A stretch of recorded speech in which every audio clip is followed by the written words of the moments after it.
India's purchases from Russia have been in the spotlight as the country walks a tightrope between sanctions and stabilising its energy sources. Remember, India imports most of its energy needs, and Russia makes up for nearly 40% of the country's total crude imports. US Senator Lindsey Graham says the Senate is moving ahead with a Russian sanctions bill. CNBC's Dan Murphy sat down with India's Petroleum Minister for an exclusive interview and asked him about that. I'm a professional diplomat. I spent 39 years in the Foreign Service. I do not, as a matter of policy, react to goings-on in the domestic legislature of other countries.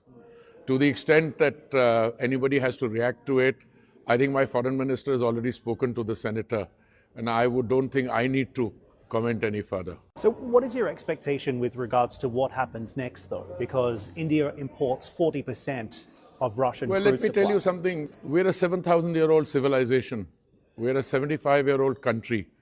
And on the energy front, in the last 4 or 5 years that I've been around, under the very mature and decisive leadership of the Prime Minister, we've navigated all kinds of challenges.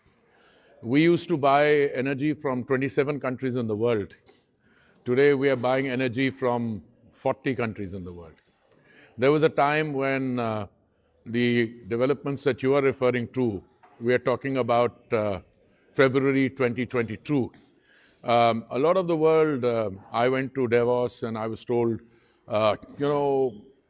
X and Y and Z should not be buying energy from Russia. And what was the thing? Russia used to produce a fair amount of energy, and I asked a very simple question, and then I was told by my friends, including from the source from where which you are referring to, please buy, but buy cheap Russian this thing. So they placed a price cap. So energy from Russia was not sanctioned at that point. Energy coming through a pipeline to Hungary was not sanctioned. Going through a pipeline to the Far East, Japan, was not sanctioned. So they wanted to put a price cap on the rest of it. And I was not unhappy buying within the price cap. So I don't think that's something that we have navigated the global and energy challenges, and I'm confident that going forward we'll be able to do so again. And as I said, as a trained diplomat, I don't respond to hypothetical situations on what might be. Minister, I think you'll agree it's not a hypothetical. The allegation is that India is funding Putin's war machine. Well, I don't think I would put it like that. There's no allegation per se. We buy 40% of their oil. Well, 1 minute. We buy 38% from there. We buy 30% from other places. You know something? You know how much oil we buy from the United States? Well, how is that not funding the war machine? $15 billion of energy we bought from the United States last year. How is that not funding? How is that not funding the war machine? Let me first. 40%. 1 minute. It used to be less than 0.2%.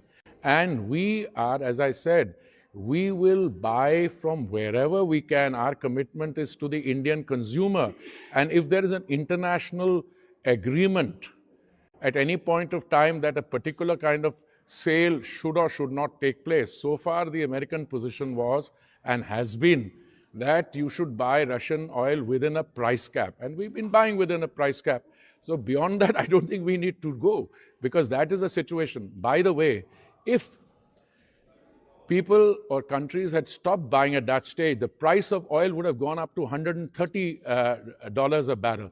That was the situation in which we were advised, including by our friends in the United States, to please buy Russian oil, but within the price cap. So I think your line of questioning, if I may point out to you, does not seem to be taking that very crucial factor into consideration. So in effect, by buying from Russia, we were helping the global economy stable prices, and therefore we contributed to global stability in oil prices. In previous interviews, you and I have spoken about how your remit, your focus is on the Indian people. So help me understand, what is the most appropriate price of oil for India's benefit, not just from the Indian consumer's perspective, but also for the investment perspective as well, which is critical too? Look, my friend, India is today one of the largest consumers of energy. It is probably the third largest consumer. More important, our consumption of oil is growing, or energy is growing up 3 times the global average. Also, we are one of the biggest refiners in the world. We have a refining capacity of 320 million metric tons per annum. It is going to go up to 400 million metric tons per annum or even more. So we are one of the biggest consumers, one of the biggest refiners. We are also a reasonably big producer. I have a company whose CMD is accompanying me here. Whenever the price of oil falls, he starts looking unhappy because he's a producer and exporter. But overall, I can tell you, as an Indian minister, I welcome including statements by the President of the United States who wants more and more and more energy coming onto the global market.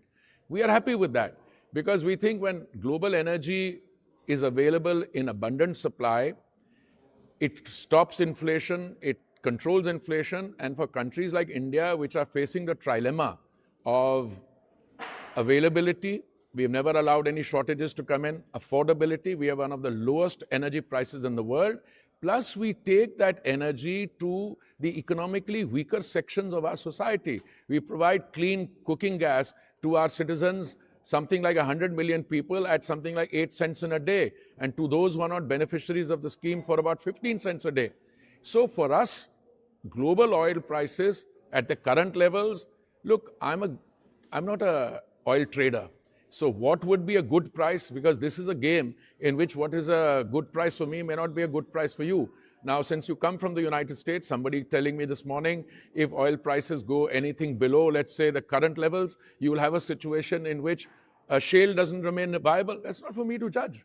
I personally believe that we have today a happy situation that more and more oil is coming onto the global market. Why? From OPEC. They are restoring some of their former cuts.